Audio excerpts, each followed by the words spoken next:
protein with some guac. Period. Let me not do this chill. For this shit be squeaking in the video. Let me just stay still. I'm weak. Is mine speaking? I'm not sure. This Seeing. Right. Hey. Is it recording? Oh, it's recording! Hey y'all, hey, it's me, Kat, Makeup by Kat to be exact, and welcome back to Kat's Playground. I have today here with me the Braid producer, aka Braid. So introduce yourself, let them know who you are. Hey y'all, it's the Braid producer. If y'all don't know me from Instagram, TikTok, somewhere on social media, my name is Brianna. I'm a Dallas, Texas knotless braider. So I got the chance to sit down and watch Bree's live, which I will link in the description below. Y'all definitely should check it out.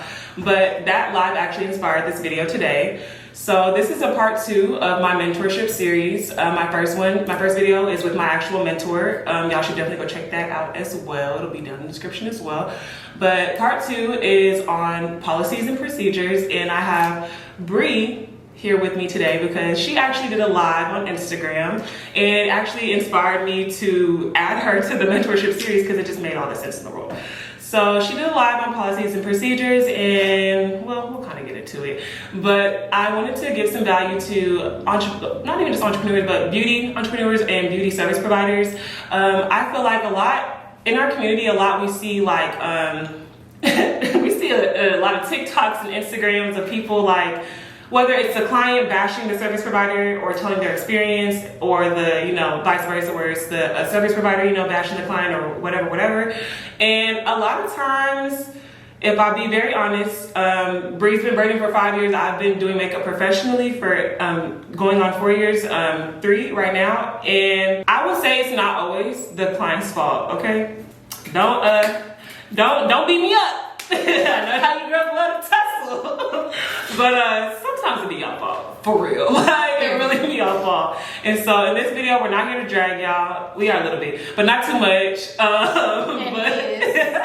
But we're here to it's with love. Yeah, with love, of course. But we're here to give you some value and some actual actionable steps that you can take to just having a long-lasting business that's not dysfunctional. So super dysfunctional and disorganized. Yeah, and then you can actually have a client to service provider experience that is actually like memorable and actually good. Like, because a lot of y'all stories, I ain't gonna lie, never. Never. That's crazy. But let's start from the top. Okay, so I loved your live because you talked about a lot of different things that we as service providers should have built into our businesses, but also how we should be accountable when it comes to our client experiences, how we choose to respond and just handle situations, and just how we choose to conduct ourselves and implementing those within the structure of our business.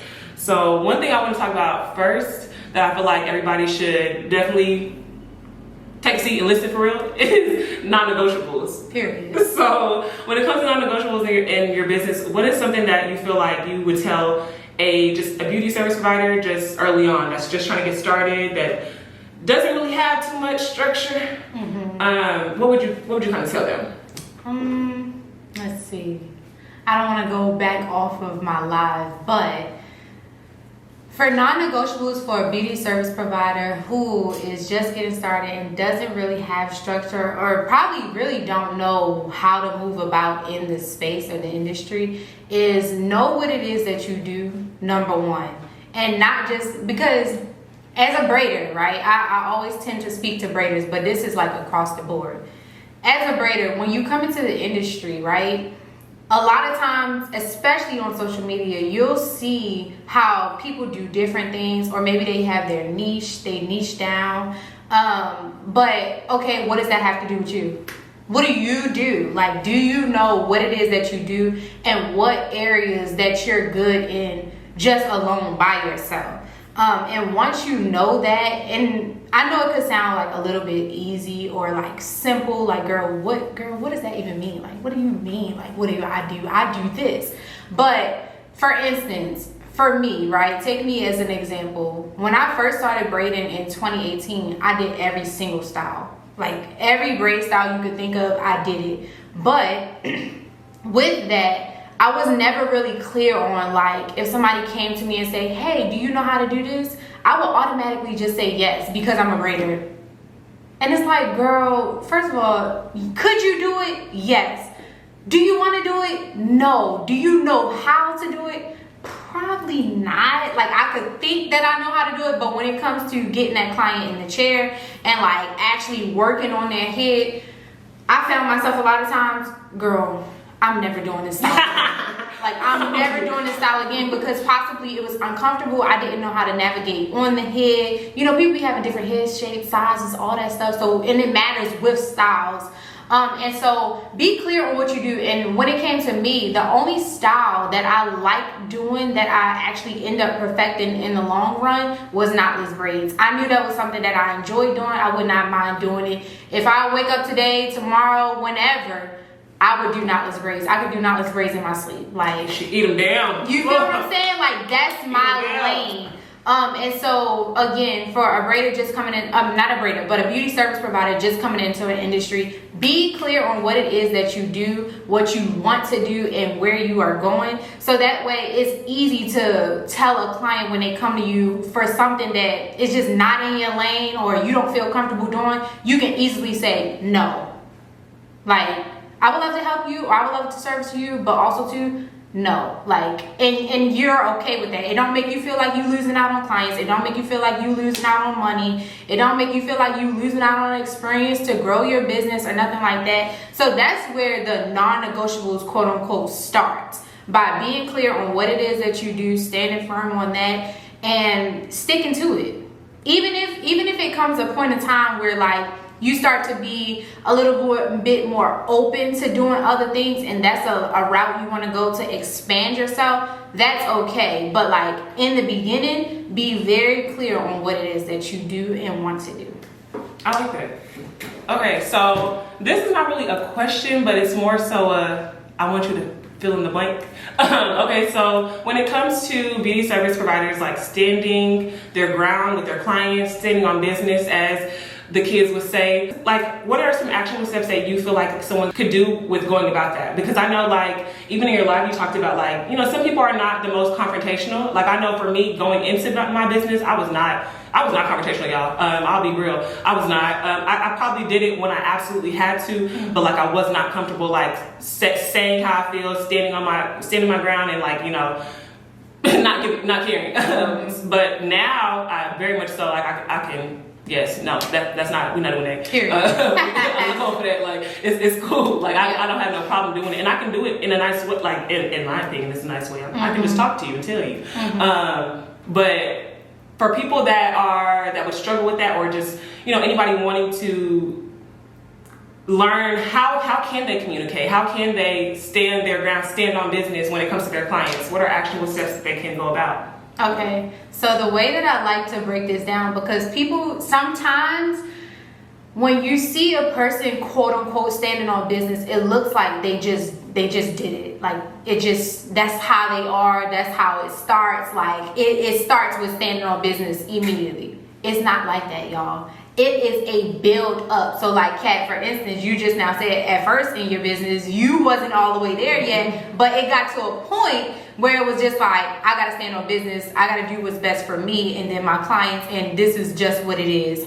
And so I want to make clear that standing on business, and we just gonna use that phrase because it just is what it is. You standing on business, and we talking about business, this business. So when it comes to quote unquote standing on business, you gotta really know who you are, right? And I know that might be like a different take to what most people might say or how they might answer this question, but I like to look at it like, you gotta know who you are, what your business is, what it is that you actually do, so that you can have some clear defining lines between what it is you do, what you're not going to do. It's those non-negotiables all over again, really. Those are the things that you have to be clear on. And so when it comes to actionable steps, I gave the example in my live that, like, for instance, when it comes to, I know there's a lot of fuss about service providers in the beauty industry, especially being late to appointments and charging a late fee, right? Clients have an issue with that. I don't know if the service providers necessarily notice that.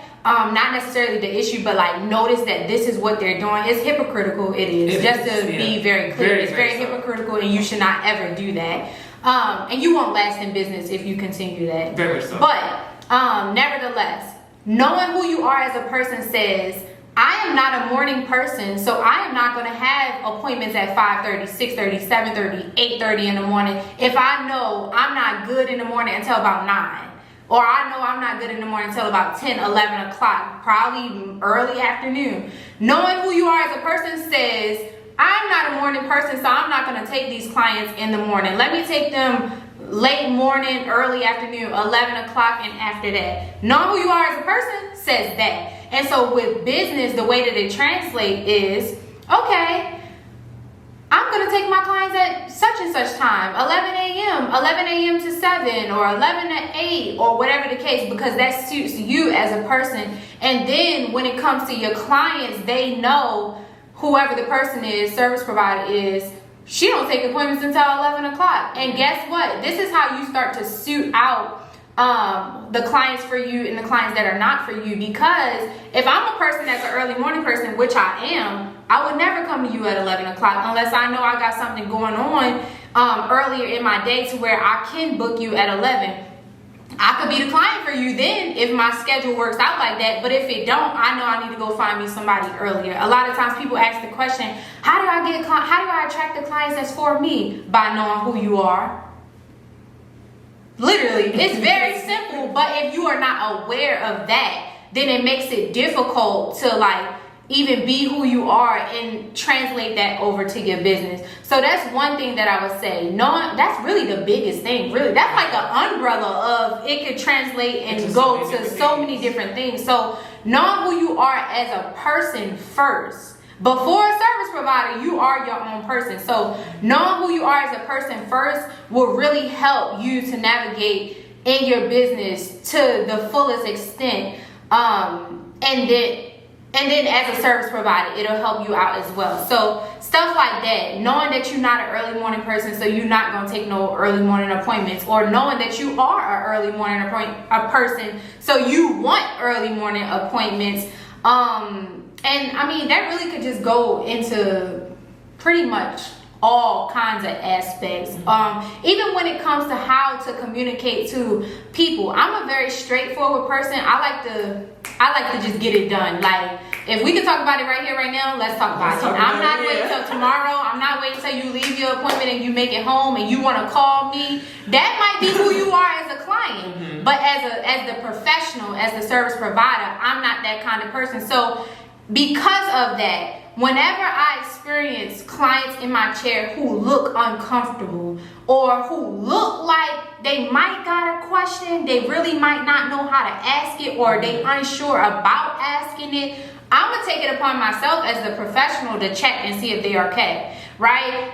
Whether it's I gotta show them their hair in the mirror, whether I gotta ask them, hey, can you check out the length of your braids really quick before we move any further? Whether it be, do you need to use the restroom? Do you want to stand up and stretch? Like, I'm calling these things out because I'm a straightforward person. Now, a person who, a service provider, and I am using person and service provider interchangeably, so, but a service provider who might not be, I know Kat used the word confrontational, but I don't even see it as that, honestly, because confrontation is you checking somebody in a way where it's kind of like you want beef, you want smoke. No, we don't want that in our business. We're not about to fight the client, right? Like, we're not going to fight we're not going to tussle with the client. Like, we need the money, okay? Yes. We're not going to fight with you. It's never given that. Unless you want to get that. I mean, but that's something else, right?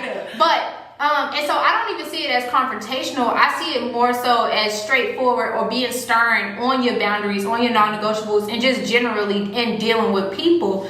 And so even if you are the type of person who, I like to use the term passive aggressive, meaning you know that there might be something wrong or something up, or the vibes are off, but because you take a more passive approach, meaning you're going to internalize whatever that vibe is that you're experiencing, which you should never do, because it's No, like that's unhealthy. As you're not gonna be able to think clearly while you're doing whatever the client is, because you're gonna be making their attitude your own if they have an attitude, right? Because sometimes it's not always an attitude. Sometimes people really be having bad experiences that make them come into new spaces and new places and dealing with new people, that makes it like a little, it gives them a little bit of anxiety. And so I know, especially in Black women, anxiety in us look like frustration, it look like anger, it look like you got a problem, but it really is not that. I'm just full of anxiety and I don't know how to deal with it. So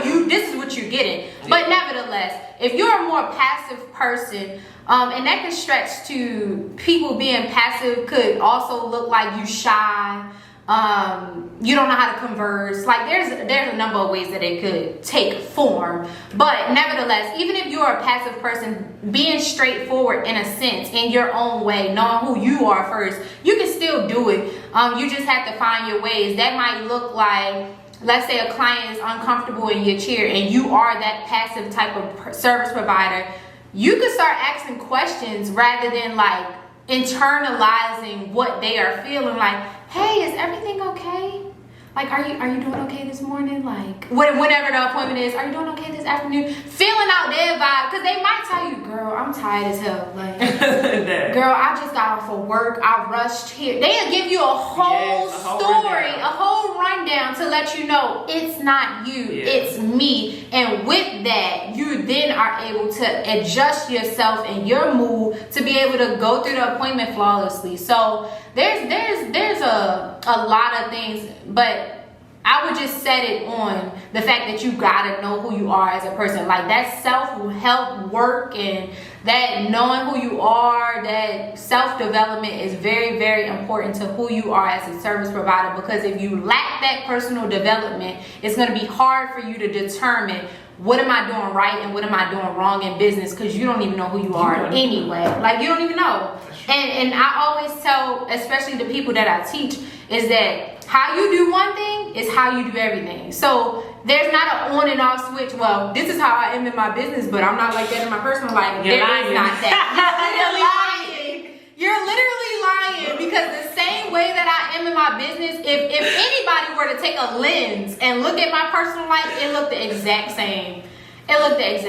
So that's some things that I would say in terms of actionable steps to stand on business. Like you really got to know who you are as a person, because if you don't, it's going to be like a whirlwind in business for you, because you are just so unsure of yourself, which leads to so many other things, like not knowing your worth, not knowing how to price, not knowing how to communicate with your clients. Like it really leads to a lot of things, but it all starts with you. It does, because I can literally say, even like 2 years ago, I was struggling when it came to pricing. And it's so funny because I knew like, I wasn't nowhere like talent wise where I am now in my artistry, of course, but like at the time I was still pretty versatile. Like I still was in a lot of the lanes I'm in now. I don't think I was in TV film at the time, but I was doing bridal and editorial and, you know, glams and more on the commercial side. But I didn't know how to price anything, actually. I really, I remember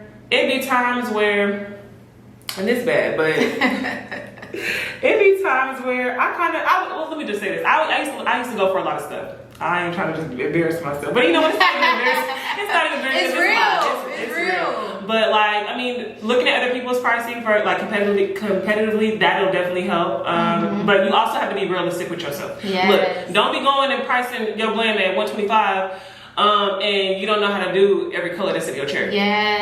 Don't be trying to price it at the same price as the top makeup artist in your city when you can't produce that same work. You feel me? Or you ain't even put the time in. Come on now. Like, but most definitely, when you don't know who you are, you definitely will. Everything will be a question, like everything. And then you look to people who you think know it all. And I'm famous for telling somebody, I don't even know what you do. Like, I don't know what you do. I don't know where you are. Like, don't just come to me because you think like I know something. And granted, like I can share information, I can share knowledge, I can share all of that. But if you don't know who you are starting off, there's nothing anybody can do for you in a sense. Like you gotta at least have some ground to work with and to build on in order to like move further. Like you really gotta know yourself. You really have to know yourself. Agreed. That's such a different. You're such an Aquarius. It's such an unconventional way of putting it. Right? It's a different perspective, but it's one that's needed because we oftentimes in business we don't think about that. We really just think this is business. I'm gonna do business, and it's like, okay, but where you at as a person? Because I'm gonna tell you right now,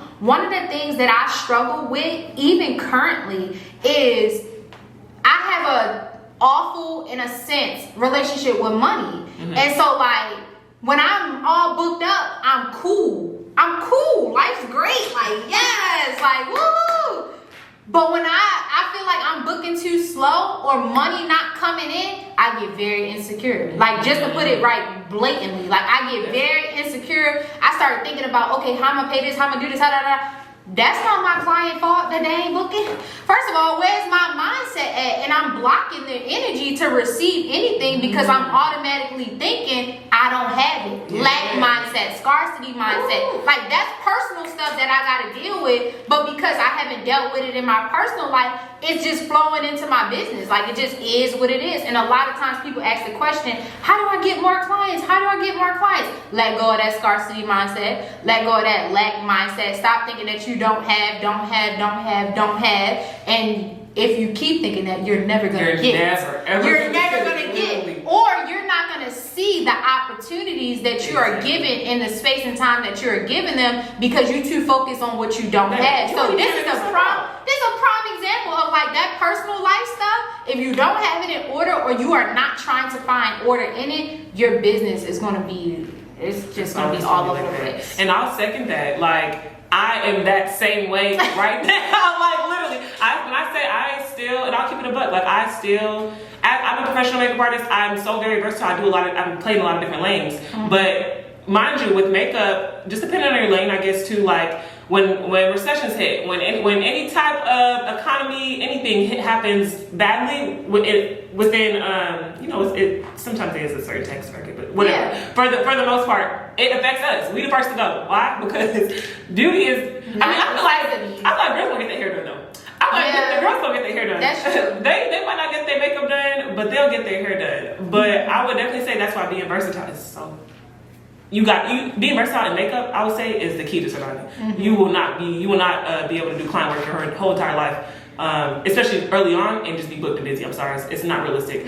But I definitely have dealt with that. I definitely times where I'm moving slow. I'm like, dang, can't but I ain't gonna lie. What's going on? Times like that have really made me sit down and like lock in on my craft more and more. So I really feel like God knew what He knows what He's doing. He knows what He's doing. But at times I really do be in my head and have to remind myself like, girl, get out, get out of there. Yes. And also just to put this in there really quickly, if you want an actionable step about how to like, I would say balance your mindset in these different aspects of like your personal life being a disaster in a sense, and then your business, it feeling like you stuck or stagnant or whatever the case. I've presently been practicing how to release my thoughts.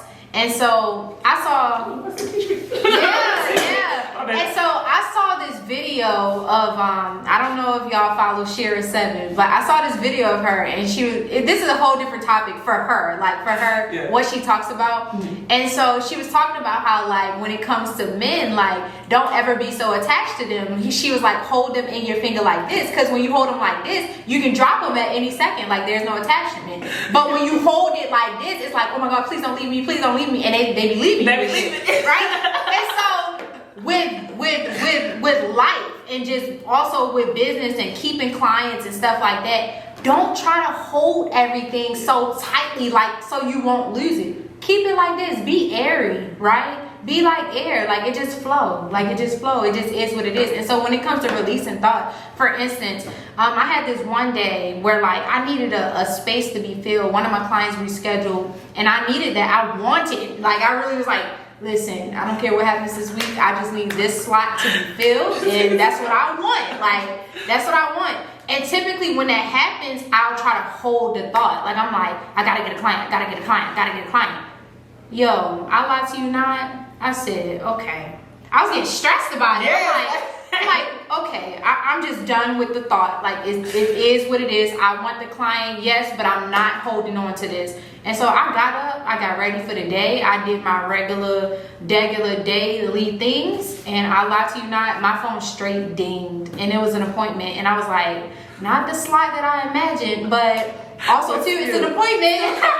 Right? That's so funny because something like that happened to me a couple weeks ago where I was just like, I think I was waiting on a payout and I was just like, Lord, I just need to travel. I just need a house call. Just give me a house call.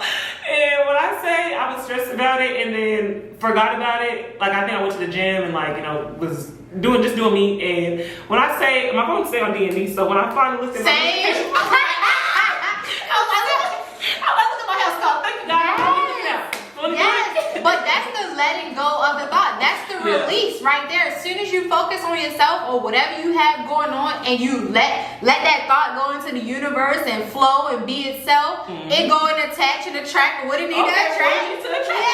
Yeah, and you're good. But as long as you try to hold on to whatever the thought is, no matter if it's business or personal life, when you try to hold on to that bad boy, it's like, let me out, and it ain't going nowhere because you like this. And honestly, it's causing more anxiety. Yes. It's causing more anxiety. It's causing more stress. Yes. Like, let it go. Yes. Pray about it. And even if you gotta look, sometimes I'm a very delusional person. Let me not say that. I'm delusional, but it's levels. Right. I'm delusional to the point when I gotta tell myself sometimes I gotta talk to myself like, girl, you about to come in here, you about to make so much money, you about to come in here and kill this, like you about to come in here and eat these hoes up, like period. You just I gotta talk myself into stuff sometimes. And it works. It works. Yep. Mm-hmm. Oh, communication. Oh, let's get on it. How I want to word this? Okay, so communication. I feel like I can say this proudly. Bree gave me the confidence on her live. She said, Bree said she ain't never late to clients. I can't say that, but I'll say my communication is great. I have great communication skills. Yeah. But also, if you know me in real life, you know that I'm big on communication as well. Mm-hmm. When it comes to just talking things out, when it comes to just me. I feel like, especially growing up, I wasn't always able to like express myself in the way that I wanted to. Same. So as an adult, like, especially with me on my own journey of learning and growing, like that's something that I really take pride in, but I also take it seriously. Like I'm very intentional about trying to make sure I communicate. And so, of course, like how we were saying, like, you can't just turn shit off and on. Like it translates over in my business. Like I could be taking like, okay, last weekend for instance. Okay, so I had four travels all on the road, right? And the time spaces between all of them, it was a pretty good amount of time actually, but between the last two was like an hour in between. Let's say the one point was at 3:30, the other one, let's say it was at 5:30.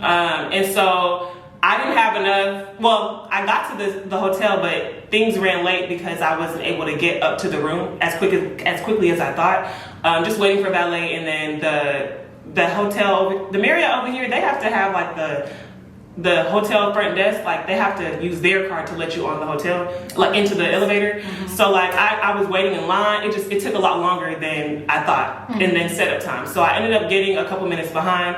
I did my client, and then my last client, I just knew that I wasn't gonna make it on time. Like, so I went ahead, I called.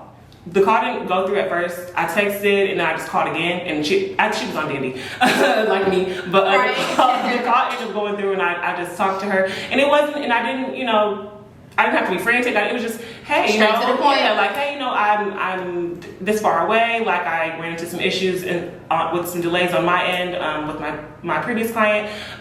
This is my ETA, and girl, she didn't care. Matter of fact, she went home. So it's like it's not as hard as you think it is, and it's really they'll probably respect you more than you just coming in there late as hell. And they just like, okay, she just waltzing in here like. Yeah. Didn't say nothing, like, no, like, just let them know. Like, I promise, a lot of times they probably don't even care. Or will have some leniency towards you because they understand. Yes. And also, I want to say, before you get us to talk about communication, Y'all, I jinxed myself. What you do? Because I said on that live, and this is no cap, like y'all are hearing this here first, because I was gonna post this on social media just to be transparent, and I am, but y'all are hearing this first. Literally 2 days after I said I'm never late to wait, listen to this. 2 days, literally, God was not playing with me. 2 days after I said I'm never late to an appointment, I was late 2 times in 1 week. Oh, and so, showing you. Yes, and so look, for the first client, I was having really bad cramps, and I didn't realize it until I got up and I started getting ready, and I'm like, bruh, like I'm low-key a little bit dying, like, and I'm moving slow, and this is no excuse, it's just what it was at the time. And so I text my client, and I'm like, I think she was already there, she was on her way. She texted me something, and I text her, and I'm like, I'm gonna be honest with you, I'm not gonna be there until like 8:05, 8:10, something, right? Her appointment was at 8, and that's not so bad, but also too, like, I don't be late, so it's like, to me, that was a big deal. And so I texted her, and she was like, oh, no worries, whatever, blah, blah. And so while we doing her appointment, we getting her together and all of that, I'm like, yeah, and I'm gonna just go ahead and take the $25 off, because my late fee, and hear me clearly, it's $25 after 5 minutes. And you might say, like, girl, that's absurd, but it's just what it is. Like, that's just what it is. And so I'm telling my client, I'm like, yeah, I'm gonna take the $25 off of your appointment because I was late or whatever. Guess what she said? She said, girl, what? Still paid me. Like, she didn't take it off, nothing. And so the next time, this one was worse. This one was even worse. Like no cap, worse. The next time, remember I said I was late 2 times in like 1 week. The next time, my client had an appointment at 5:30 in the morning. 5:30 in the morning. Guess what time I woke up? Please don't say you woke up at 5:27. Cause when she called me, yo, no, she wasn't calling me. Yo, I woke up at 5:27, and I'm like, I'm looking. 5:30. Yeah, I was at 5:30, and I woke up at 5:27. I'm looking at my phone, like, is the time right? Like, because I set my alarm. I really don't know how I woke up that late. I really don't know. I set my alarms and everything. So, but anyway, immediately I looked at my phone. It's 5:27. I get the call of my client. I'm like, hey, I just woke up. Like, I ain't trying to find no excuse. I'm not trying to tell you I got a flat tire. I'm not trying to tell you ain't nothing wrong with the car. Ain't nothing going on. I literally just woke up. So I told her that. Thankfully though, my client literally lives like 2 minutes away from my suite. And so she said, girl, I was almost late too, but I'm going back in the house. Cause she had just got there at 5:28. She had just got to my suite. And so, but anyway, I did the same thing with her, because at that point it's just like, I'm not one for excuses. I'm not giving you no excuse. It just is what it is. You gonna have to see me about it. Yeah, no, and I'm actually able to vouch for her and say she's good for it, because me and Braid, we actually met at a salon back in Deep Ellum before we both like moved into like our suite settings.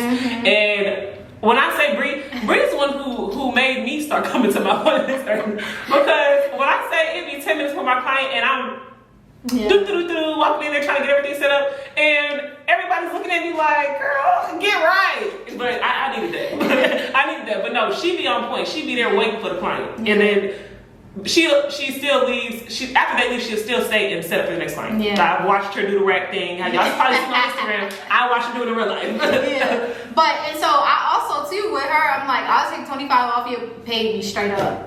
I loved it. Paid me straight up. I was like, oh, I was thanking God so hard, because I'm just like, dang. But in that too, here's a personal thing for me.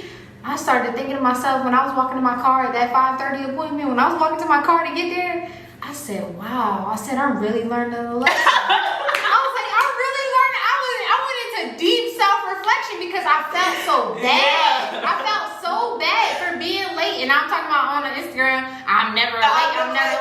And so I'm like, wow, like, let me just look at this. So I'm looking at it and I'm like, man, I can really never say never. Never say never. If it ain't another time I learned heard it in that moment. Literally, I'm like, wow. Yo, Let me for real never say never. Because knowing for it sure, hit me. no for sure, she really don't be late, y'all. So hearing it on the live, I'm just like, if anybody opened their mouth on the live when they watched it, I didn't, because I believed her. I already knew. I already knew. Man, but the communication, the communication, that stuff is important, and it really is. It keeps you balanced as the service provider because you can always sleep at night about whatever decisions you make if you make them properly. Yeah. I'm not gonna say right or wrong because sometimes you do got to make the adjustments and it could be right in the situation that you needed it to be or whatever the case. But that communication part is so important because the balance that it gives you to be able to say, nah, I said what I said. That's a part of standing on business. Like, very much so. You ain't giving no excuses. Very much so. You can, even in communication with our clients especially, I can be understanding, I can be compassionate, all that stuff, but it starts with you first. And if you can't communicate, 9 times out of 10, you're gonna have a lot of problems out of your clients with the same thing on the reverse side. They're not gonna be able to communicate either. So this looks like for us as service providers, I don't know who has a late policy, but if you do, this looks like when you don't stand on that business first, the clients also reflect that. And so you'll start having those clients that be showing up late and don't say nothing. They just show up late. And then when you ask them about the late fee, whatever the price is, they like, oh, but you was late such and such time. Exactly. Like, and you trying to charge me now. So that communication piece is really, really important. And that dysfunction and disorganization that you might be feeling, it could also have root in that communication as well. Because I know for people that are more passive aggressive in their approach with their clients could also suffer in the communication aspect because it'd be stuff that you be experiencing that you want to say, but because you don't say it based upon that passiveness in you start to get a little frustrated, you start to get a little angry, and then it starts looking like, I saw this post on Twitter where it was saying like, some of us think that we are setting boundaries, but in real life, we are building emotional walls. And that looks like, okay, a client did something in my chair that I'm uncomfortable with or I'm displeased with and I got a problem with it. I'm not gonna say nothing, but guess what I'm gonna go do? I'm gonna go put on my booking site, no, whatever the thing is, you know how we be writing in all caps on the booking site. Writing in all caps, putting all our rules on there. That's those emotional walls because the communication barrier was already split or cut. You didn't say what you needed to say while the client was in the chair. Not that you got to be rude or disrespectful or nothing like that, but just clear in your communication and speaking to your clients. But those emotional walls tend to come out in social media and posts. Like Kat mentioned earlier, we see the back and forth between clients with a problematic stylist or stylists with a problematic client, quote unquote. But most times it be due to the lack of communication. That, like, I know I even seen a post on Instagram, and I know it specifically because I know a girl that I follow was like bashing her too, like she was posting, but I guess she had her own experience with her. But I guess there was a service provider, she was a hairstylist, I think she might have been out of Houston or something, but I guess she had a studio where she took clients, and I guess she probably did travel as well, but I guess something happened, and I'm not here to judge, but I think something happened with her studio and she was just doing mobile travel services. She had everybody coming like bashing her because I guess she didn't communicate the fact that she didn't have a studio anymore and she was making everything. Is that the one that was changing locations? Her thing was people were mad because she was charging extra. Oh, like, no. I saw one like that, but the girl was like changing locations on the day of the appointment because something happened with the salon that she was in. Wow. And so that's crazy. But yeah, she just started charging people, and she just added it to the total, I guess. Whatever travel fee that she wanted to, which is cool, you can charge a travel fee, but if someone is booking for in studio and they didn't know that you didn't have a studio, why are you Why are you charging them for a travel fee when they didn't even want a travel service? That doesn't even make sense. So even if you want to make yourself a travel stylist, that's cool. Things happen, trust me. I'm not here to judge, but the only thing that I feel like she failed on was the communication, because she could have just let her clients know, hey, for the time being, I'm only taking travel services. There will be an additional fee for travel, just for the time being, and just leave it at that. And if that's what you want. If you only want to take travel services, then eventually just, you can throw in there, this is what I'm going to keep it as. But for now, this is what I'm doing. But only saying for now, just because you have a studio and you have people coming to book for studio appointments. Man, that makes me think about, I always tell people, give your client options. And it starts with the communication, because like if I can communicate to you, for instance, with like the 5:30 appointment thing, my client could have said, oh no, this is going to interfere with what I got planned after the appointment, so I can't come. But she had the option right then and there, girl, I just woke up, I'll be on my way in 30 minutes. But also too, girl, you can cancel. Either or. But there's an option there. I'm not just telling her, no, I'm gonna be there in 30 minutes. Stay. Yeah, you're not because like you gotta give the option. And in that case, she could have gave the option. Hey, you can pay the additional fee for travel. First of all, she should have waived the travel fee. I'm saying, if they already had appointments booked too, it. if you already had appointments booked, she should have definitely already waived it. Anybody knew? I would have just came, because at that point you by yourself don't have a salon to work in. It's on you, so you can't even try to just add that on there. I mean, yes, it makes sense because you're traveling, but still, you not in those circumstances. Circumstance wise, you dead wrong. Like wow, but that communication, because that would have gave the client an option. Do I want to go ahead and pay the fee, or even let her come? Because some clients don't want you coming in their house. They don't know. Their house might not even be together. They might not even have nowhere for you to sit, put your stuff, anything. Like in that circumstance, you just don't have enough information. You don't. And in such short time, and I'm sure, because like who just gets out of their salon? Yeah, like something definitely happened. Like something happened that put you out of doors. Like, wow. But it's the lack of accountability and the lack of communication. Yeah. And she could have probably kept some of her clients, to be honest. She just simply just said, hey, you didn't got to. Matter of fact, if you didn't want them in your business, you didn't have to tell them. You got to tell them nothing that's going on, what happened. You can just tell them, right now, I'm only taking travel services. That's right. And then you could give them an option. Because think about it when you're in that situation. Imagine, and we're love to get their hair done. When the hairstylist kills, they all be sick. And I feel you. But imagine your hairstylist not even just canceling on you, but oh, I'm gonna add an extra $65 to your appointment for travel. Yeah. And I need you to give me your address. Bitch, what? What? How? You don't know what I'm not you enough, babe. I don't know you. You're not coming. Whose house? I would have been on the phone. Whose house are you coming to? I'm confused. I'm very confused. Do you think you're coming to my house? I just moved here. I don't have any furniture. I don't understand. I think that stylist, and especially just the fact that she kept going on Instagram, trying to that made it so much worse. I always, after that situation at that salon, I never went on social media for nothing that's happening ever again. And I would advise anybody out there, service provider, new or old, long term or short, never go. She did, but also too,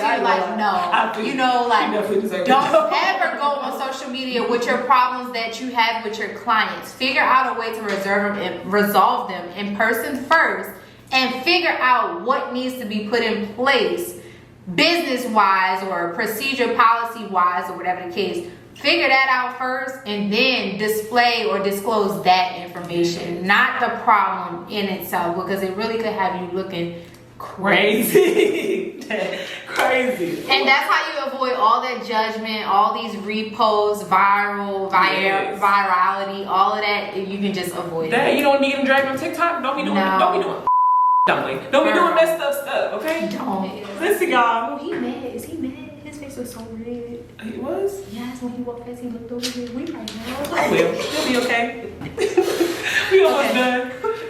Okay, so our last thing I wanted to touch on is your age, baby. Stop telling people your age. Stop telling them. Please stop telling people your age in this beauty industry. Nobody don't care. If you're gonna tell somebody your age, be prepared to be taken advantage of. immediately. Like, immediately. And I don't care how good your work is. I don't care how long you've been doing this. I would say don't tell people your age. I mean, I feel like maybe after 30s, maybe people don't care. But babies early, 29 and below, just shut up. Because that's something I used to say it all the time too. When I heard it on Braid Live, I was like, damn, that sounds actually, that actually sounds. But when I actually think about it, okay, and I'll say this. When, even earlier on, I'll say, how do I say this nicely? Don't. I know, like in within my city, I notice a lot of people do different things. Some people are able to do multiple things, but I know I'm very versatile as a makeup artist. And I used to say my age, but like when I started working in more professional industries, like doing that type of work, you're gonna work with people that are of all ranges, like your age to on up. When you tell people your age, like I did notice that some people be like, "Oh, you're so young," and they look at my Instagram and they be like, "Oh, she's actually really good." And to be very real, sometimes I'm a lot more skilled than some of the people that try to play with me. And you'll tell them the age and they'll try to, whether it's the way they talk to you or the way they try to like, treat you or like, just this little stuff. They will try to lowball you. They will, and price-wise, they will try to lowball you. They will, hey, I only got such and such. You think I can... I'm telling you, they will trust you. They will test the hell out of you. Yes. That's why you stand on them non-negotiables for real. Yes. Stand on them for real. If you don't do nothing ever, just stand on them. Stand on them. But they will try to play you. And I know it's from all ages. Like people from younger than me, my age, and people older than me, looking at me like, oh, this little girl. No, I'm very skilled, and my resume speaks for itself. But very, very skilled. Don't play. But they will try to play with you. So. That I just stopped saying it. Like, matter of fact, I need to take it out of my bio now. That's right. That's right. It's on my personal page of my bio. I need to take it out because y'all need to study it. Yeah. And so the reason that Kat is bringing that up, y'all, is because on my live, I don't know if I went to her Instagram or she said it in the comments. This girl on my Instagram live, it was a policies and procedures live, which is why we're having this. But the girl, I can't remember what her age was, maybe like 19. It was like 19 or early 20s. Maybe it was like 16, 17, 18, 19, 20, 21. She was something. Yeah. It was very young. However, it was very young. 17, 18. And the reason I kind of went off on her a little bit, like it was kind, but it was also a very, it was a read. It was, I gotta be honest. But it was because anytime that I ever heard people say, oh, I'm a 17-year-old braider, I'm a 20-year-old braider, I'm a 19-year-old braider, majority of the time it was always coming from a space of insecurity, of a space of feeling like you aren't worthy to be doing the clients that you do because you're so young, or in a space where it was like my age is reflecting my experience and my knowledge and when you hear whatever age you are, if you hear somebody younger than you, you automatically in your brain, I don't care if you don't really think it, don't really feel it, or whatever the case, you automatically place them below you, especially knowledge wise. And so you always see them as like not knowing enough or not really experienced enough, etc. So but anyway, the girl that commented on the live about her age, I basically told her, like, first of all, stop doing that. Like, stop telling people your age, because what happens is you start to bend and bow for people that try to play on your age. So like similar to what Kat is saying, is like people will try to lowball your price. People will try to have you believe that you aren't worth $300-400 for whatever braiding service or hair service, or even for makeup, 100 plus, whatever the case. Whatever it is, they will find a way, because again, if you tell somebody your age and you're younger than them, they automatically is going to assume that knowledge wise you are less experienced than them, so they have the right over you, kind of like parents do with children. And so I always advise people not to do that.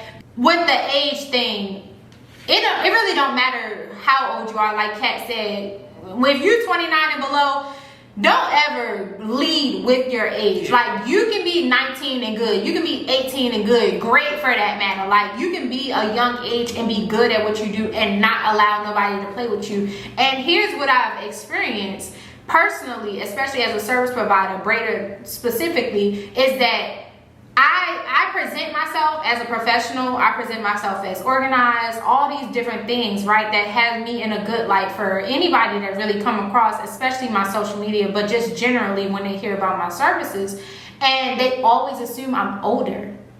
Always assume I'm older. Not majority of my clients don't figure out I'm 24 years old, and I shouldn't even be saying it right now because y'all might try to not take the advice, but I've lived this. I'm telling you. And let me tell y'all would think Bree's older than me. I'm 26. I'm 26. Bree's 24. Right?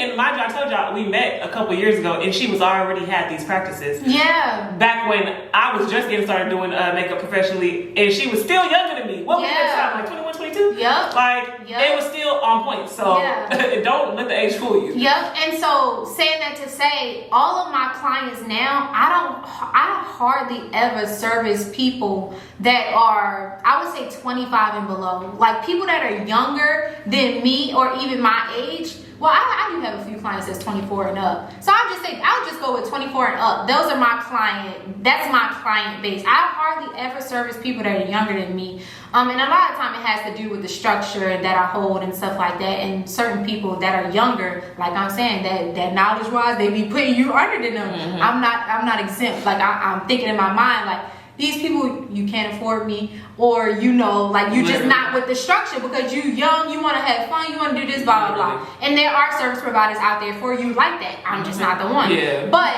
again, with my clients, like I said, they be 24 and older for the most part. When they come into my suite and we get to talking about different things and they realizing that like, I don't know, she just doesn't seem young. They get to asking me my age, and guess what I do? I straight laugh. I'm like, I'm 24, but they already locked in. By that point, you can't see yourself going to nobody else. So like, it don't matter if I tell you my age now, but you would have never guessed that for face value. You would have never guessed like my age. So anybody that's out there that is currently going with the flow or the saying of I'm such and such age and trying to use that as I would even say a scapegoat for the most part, as to like explain why you are currently not where you want to be. Mm-hmm. Just throw it out. It don't even matter, because the reality is you're gonna go up and up and up as long as you continue to build your skill in customer service and all of that. You're gonna go up anyway, just like your age. You're never gonna go backwards in age. You're always gonna go up. So if you can keep that up, as far as the good work and a good customer service, your age won't ever matter, honestly. Literally. Don't say it. Doesn't matter. Forget Throw it out. Forget about it. It's trash. Throw it in the trash now. Nobody don't care. They automatically. And I wonder if anybody out there on Cat's channel right now is a younger service provider, especially in the beauty industry, and you have experience, kind of like the low ball play that people play when it comes to your age. If you lead with your age, share how that goes, because I bet they have some stories. I want to know. Yeah, I bet they have stories about how somebody older than them didn't try to lowball them on price or say what they going to do in their chair or whatever the case. I wonder. I'm sure they probably have. You know what? I'll share a story with y'all. Okay. I had a client, and it's actually sad. She had actually been coming to me for, it hadn't been a year yet, almost a year, I would say, and she actually.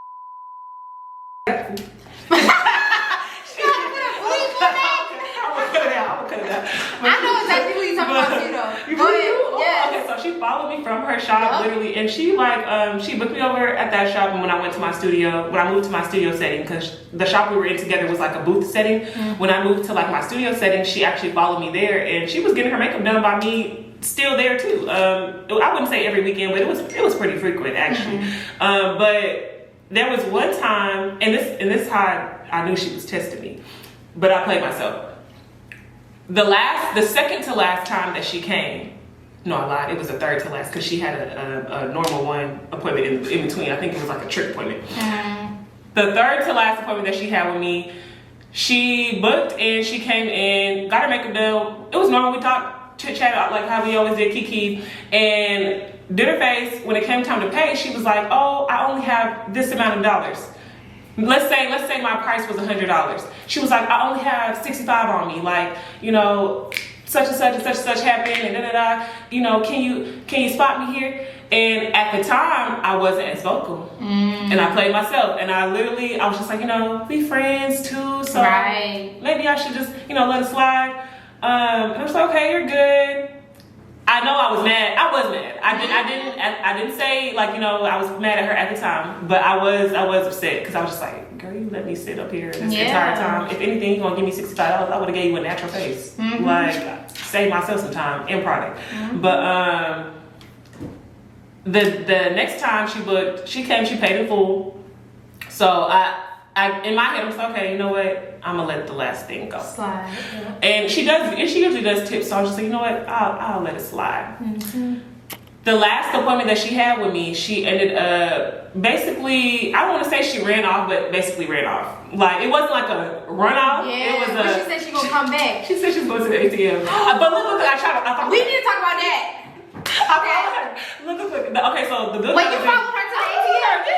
So we went downstairs. Okay, so the building I was in, it had like a gas station like attached to it, like, well, not attached to it, but on the side of it. And so like we went to 7-Eleven to go to the ATM because yeah, you finna pull up the money in front of my face. So I go and we get to the ATM. I don't know if she already knew this prior though, but we got down there, the ATM didn't even work. So I was just like, I wonder if she like already knew that. Before trying to get that money and knew it wasn't coming out. So I was like, you know what? I don't know if she probably already checked before, but whatever. So the ATM didn't work, and she was just like, you know what? My man's pulling up. I'm gonna have him tell you. And I was just like, okay. Her man's pull up. She gets in the car. Well, she tells him what's going on, like before she gets in the car, and then he's like, oh, okay, I got you. What's your information? She gets in the car as he's doing so. And just know he never sent me the money. He never sent me the money. But it's my fault because I even should have just stood right. I shouldn't even let them pull off. Like I should have made sure before you get in that car, like, hey, I don't know how you going about this, but stand right here. Yeah, we could just stand right here and look. I know how to stuff up. We just gonna stand right here. You can tell me right here. Yeah, this is the information right here. Yo, because that stuff is hard. My voice used to be quivering. Yo, for real. Used to be a little scared, heart be beating. Like, yeah, because you like kind of panicky, like, what do I do? I don't want to be confrontational, but also to run me my money. Yeah, it's like, I did the service. Man, one time I had a client who, and I love the fact that I typically, it's like part of my routine, but I always send my clients a confirmation text from my phone because like yes they get the emails and all that stuff, but some people don't be checking their emails and I'm like, girl, you're not confirming, let me text you, right? And so but I had like not even some back and forth between me and one of my clients. This was a while ago, but it's something came about, like the money, something happened with the money, or she had asked me like, oh, mind you, I put in the text remaining balance due in cash, here's the number, right? And I give them the number, whatever the remaining balance is. And she texts me like, oh, is it in cash? And I'm thinking to myself, didn't I just say that in the message? So I just reiterated, yes, the remaining balance is due in cash, this is the total, whatever. And little dude, because I'm thinking to myself, I'm like, maybe she trying to play games, like I don't know if she really didn't read, I don't care, but putting myself first as a service provider. When she was coming to our appointment that morning, she let me know she was at the door. I kindly went and got her from the door. We walking down to my suite, and while we were, I said, I'm asking her how her morning going and all these different questions, and then I'm like, yeah, did you remember to bring the cash for your appointment? Before we hit the door. Because I'm not about to bring you in here. We about to get this appointment started, and then you tell me you gotta go to ATM. I'm not doing that. And so, if you out there and you ever experienced something like that, try to hit it beforehand, or like Kat did during the appointment, but don't let them leave. Don't let them leave. Find another option. Give them some options. Hey, I've even had to tell a client before, hey, do you have somebody that can come and bring you the money? Because I was not letting her leave.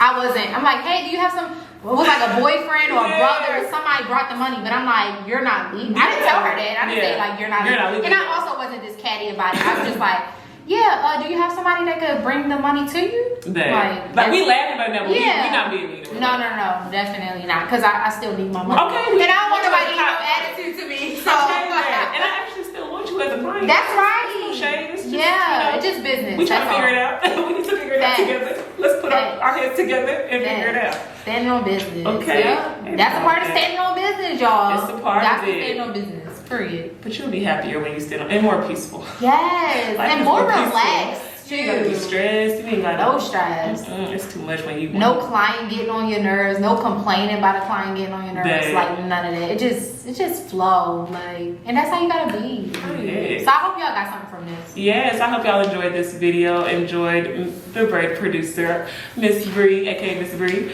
Where can they find you? Oh, the Braid producer Obviously. everywhere. Obviously. Well, I know. The but Braid y'all need to know. producer, the Braid producer on Instagram, on TikTok, on YouTube. It's the Braid producer. Not it's, but just the Braid producer. And then on Twitter, I go by Braid producer because girl, Twitter said that name is too long. So Braid producer on Twitter. Yes, and But I have the it Braid all in producer the. on everything else. I'll have it all in the description. I hope y'all enjoyed this video, and now we're gonna get out here and go get some Chipotle. Period. Give it up for that. You know I'm a cut Wait, should we look at the screen or the actual lens? Because I'm looking at the screen. Yeah, I'm looking at the screen. Okay, cool. Okay, cool. This why you edited me long. This is so bad because I cannot see nothing. You I'm that just blind? Girl, what? I can't even see my face. I'm It's cool. weak. It's cool. Just know it look clear. Right.